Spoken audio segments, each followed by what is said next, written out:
we're going to take an offering now. And there's a reason we do this. Because on the back of your bulletin, it says it's one of our core values, generosity. If you look on the back, you'll see it at the top. And in fact, we can vouch for that because we gave over 50 families Christmas angel gifts this year for Christmas. And I forget how many families we did turkeys and stuff like that at Thanksgiving. I think it was 20-some maybe. But at any rate, that shows a generous congregation. And you can be part of it because after all, that's what the season is about. God gave us his greatest gift of all, his son, which made all the difference in the world and will continue to make all of the difference in the world. Now, there's something else I want to tell you about here too, and that has to do with some upcoming events. You'll see that listed on the inside of your bulletin. There's a Super Bowl party coming up. Women's fellowship starting up again soon. No student ministry or anything like that this week. They're taking a break as well. Now, Joe talked very seriously about the wise men and the impact they have. What I want to do now is I want to talk to the adults. And I want to talk to you about Santa Claus. I'm not kidding you. I want to talk to you about Santa Claus. Not that Santa Claus. That's a Coca-Cola Santa Claus invented in the 1950s. I want to talk to you about the first eyewitness in New England. The guy who first saw Santa Claus in New England. Do you know what I'm talking about? C. Clement C. Moore, that's what his name is. And that's a copy of his original The Night Before Christmas. He saw Santa Claus. Whoa. Yeah, he saw him with his eyes. And so he gave us a first-person account. And I bet you don't know the answer to the next three questions. Here they are. According to the eyewitness, how did St. Nick fit down the chimney? How did he fit? I know, chimney expanders, all that nonsense. No, it tells you in the poem. He says, well, what to my wondering eyes would appear but a miniature sleigh. And a tiny reindeer. Yeah. And sure, he was chubby and plump, but he was an elf. Go back and read it yourself. You'll see what I'm talking about. Okay, second question. What was his clothing like? Yeah, I know, red flannel with fake white ermine trimming. No. It was just brown, plain old fur. He's from the north. That's what it says. He was dressed in fur from his head to his foot. No red flannel mentioned. Sorry, wrong. Final question. He's coming to the house. And how does he get there? You know, well, people say, well, he was, in a sleigh. But my question is this, did he fly there? No. When out on the lawn, there arose such a cloud. I mean, why have a sleigh if you're going to fly? He comes up on the lawn, and then he says, up to the top of the porch, up to the top of the wall, dash away, dash away, dash away all. And then it explains what he saw and how he saw this. He says, as dry leaves blow across the ground when the wind's blowing, and then when it gets to an obstacle, goes up, the wind goes up and the leaves with it, that's what he saw. He saw them go across the lawn and then zip up to the top of the roof. Now, why am I telling you this? I'm telling you this because, if we can't get Santa right, maybe there's other things we're not getting right either. Like, what's Christmas about? You hear pundits all the time on TV. They're always saying something about, well, that's the true meaning of Christmas. What do they say in Christmas Vacation, the true meaning of Christmas is? What does Chevy Chase say? I can't remember. Anybody remember? No? He has some speech in there in which he talks about the true meaning of Christmas. You hear people say things like love is, that's part of the true meaning. Or here's a good one. Believing in your heart. That's the true meaning of Christmas. You ever hear that? But there's a common one too. And it's one that we often quote. It's not entirely wrong, but it's far more nuanced than we give it credit. People say Christmas is about peace. You've heard that. I want to talk to you about this tonight, the true meaning of Christmas. We know, Joe was talking about the wise men. That's one group that we know who worship Jesus as an infant. The other group that we know, besides the wise men, is what you might call shepherds. And that's what you usually see in the manger scene, right? These two groups. Why these two groups? It's not an accident. It's very important for you to recognize how obviously symbolic this is and what the meaning is. It's so very clear. As soon as you hear it, you'll recognize it. First of all, the shepherds, they're the only ones who are actually invited. God invites them with that heavenly chorus, And he tells them exactly what to do and where to go and how to find them. Now, the wise men, they have to deal with a lot more vagaries. They track them down, but the shepherds are invited that very night. And that's an important reason why they're invited. Because they were nobodies. You don't get important people invited to Jesus' first birthday. You get shepherds who are at the bottom of the economic ladder. And then at the other extreme, what Joe was talking about, you get the wise men. These are very well-to-do, very well-informed, cosmopolitan people. There's a lot of good evidence that we know who these guys were, where they came from. How do we know that?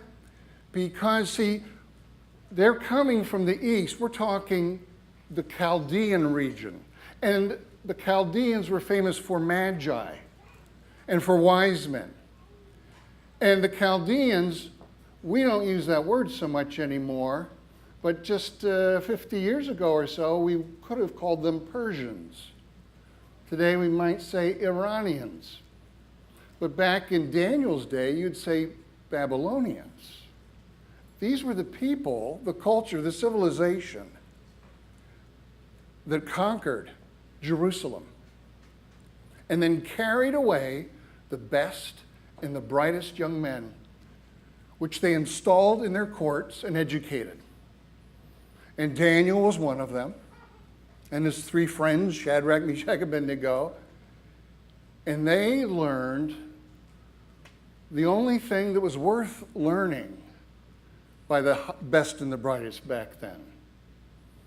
They learned probably what you might want to call astronomy, but it more resembles what we today would call astrology.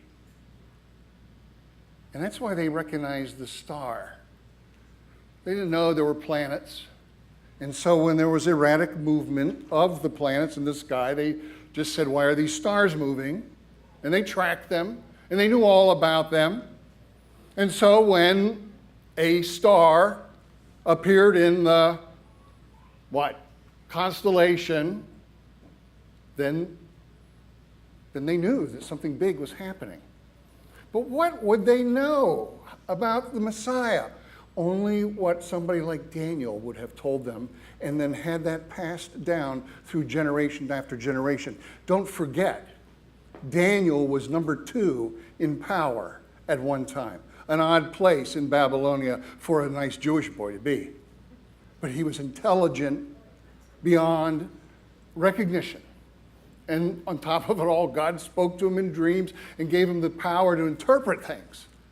And if you read his book, you'll find in there a couple of different places where there's a prophecy of the Messiah. So it's not at all far-fetched to think of this as some kind of a myth when we know it's a reality. Because it's the kind of thing that would happen as a result of the influence of somebody like Daniel. Just like just like there are Jews in Ethiopia from the influence of the Queen of Sheba. What do you think, these are just fairy tales in the Bible? This is history. These things happen. So here we are. We have these two groups that are mentioned.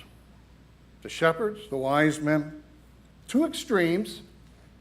We've got the lowest education versus the highest education. We've got some of the poorest people and some of the richest. And on top of it all, there's an element of racism here, because Jews didn't want to have anything to do with Gentiles, not to mention those Gentiles that conquered Jerusalem, the ancient Babylonians. And yet, who's there to worship the Messiah? Those three things. That tells us why God did this. And that's our first point that I want to bring to your attention. It's to say that Jesus is for everybody. That was a world-shaking idea back then. One of the facts of life that everybody knew and everybody swore by was that each group has its own gods. But Christianity was the first to say, no, here's your God, and it's for everybody, no matter what nation or group of people you come from. So that's my first point. And my second, look how fast we're going through this. Peace only comes God's way. I think that's the other point here. The peace is not something that we just, we long for peace, but it comes God's way. And we see this at the very first thing that happens.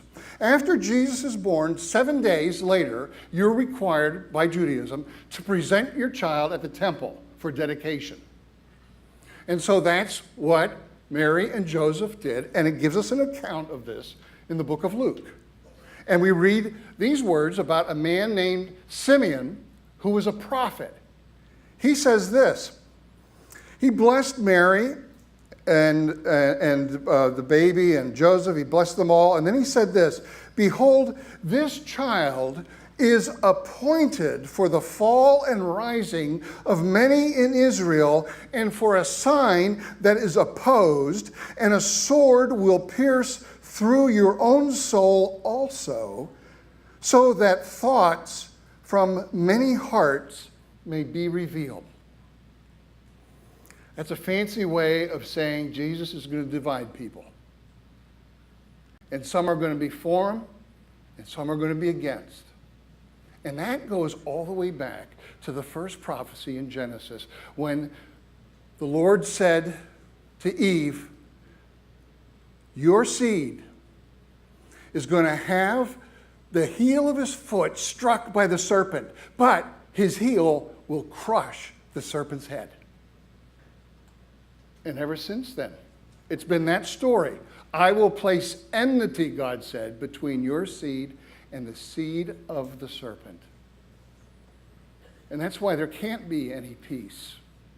There can't be any peace until the final defeat of Satan.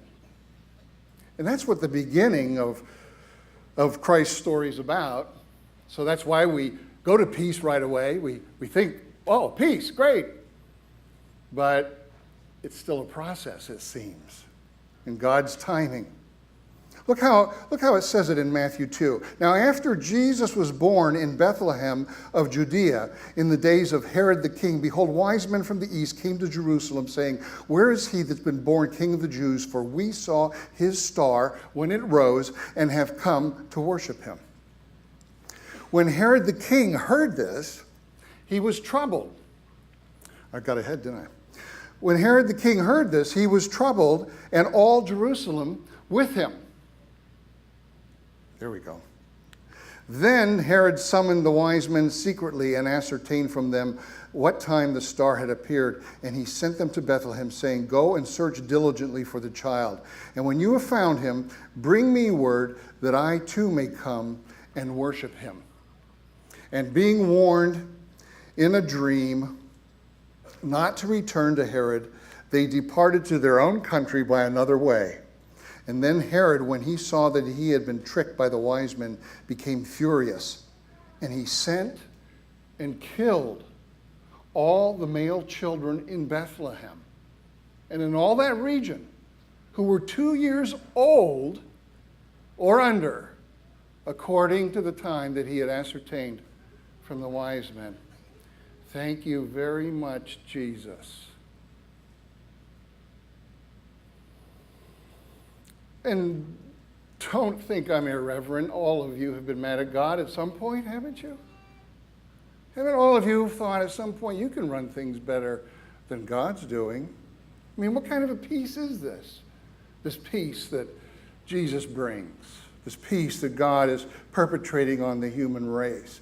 We're getting used to hearing horror stories every week about massacres and people. This is the kind of thing this sounds like. Well, that brings me to my third point, and that is that God's ways are not our ways.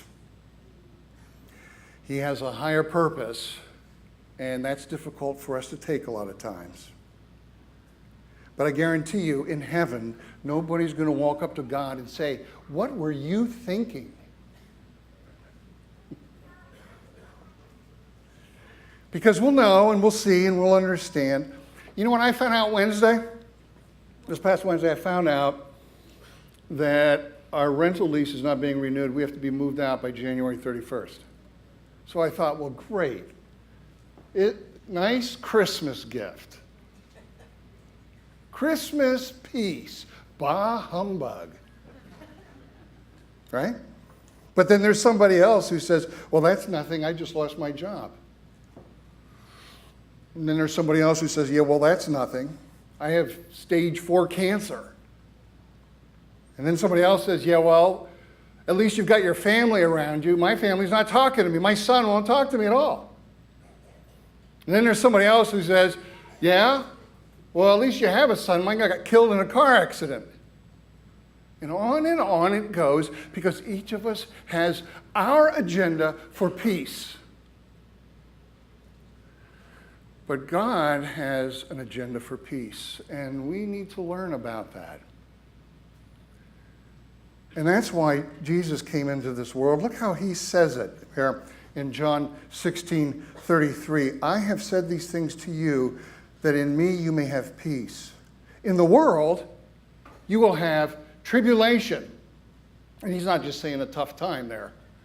He's not just saying you're going to get hangnails and stub your toes. He's saying tribulation. He says, but take heart. I have overcome the world. See, God's ways are not our ways. He has a higher purpose. Have you ever seen this? This is by the American Atheists. They put this out several years ago. I don't know, 4 or 5 years ago maybe. You know it's a myth. This season, celebrate reason. I one time had somebody come up to me. It was an atheist. And he said to me, why is it that most intelligent people are not Christians? Thankfully, the Lord had prepared me for that. Because I said, the reason that most intelligent people are not Christians is the same reason most unintelligent people are not Christians. In other words, it doesn't have anything to do with intelligence. If it did, the American Atheists wouldn't have come out with this one. Make Christmas great again. Skip church. Are they riding in on somebody's coattails or what? I mean, is that the stupidest thing? How can you have Christmas without church? I don't know. They're supposed to be bright people.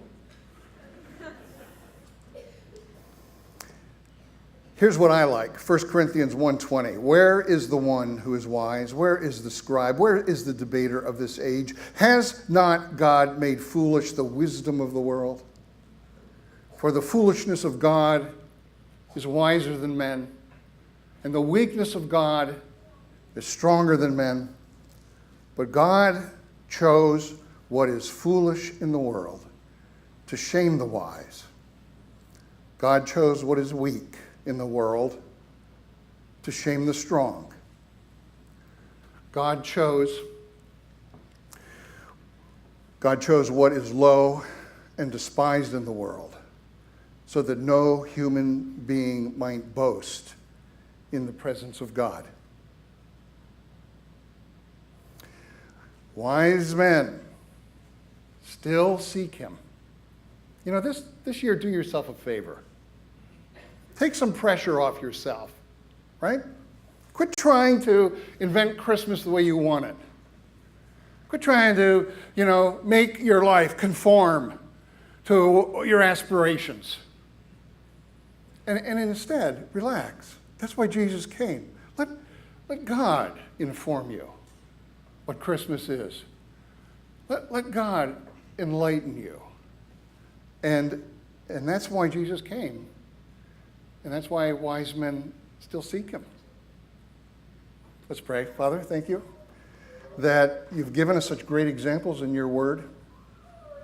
Thank you that it doesn't depend upon us, because we'd never get anywhere if it did. So we bow before you this Christmas season to reaffirm that you are Lord of all. Amen.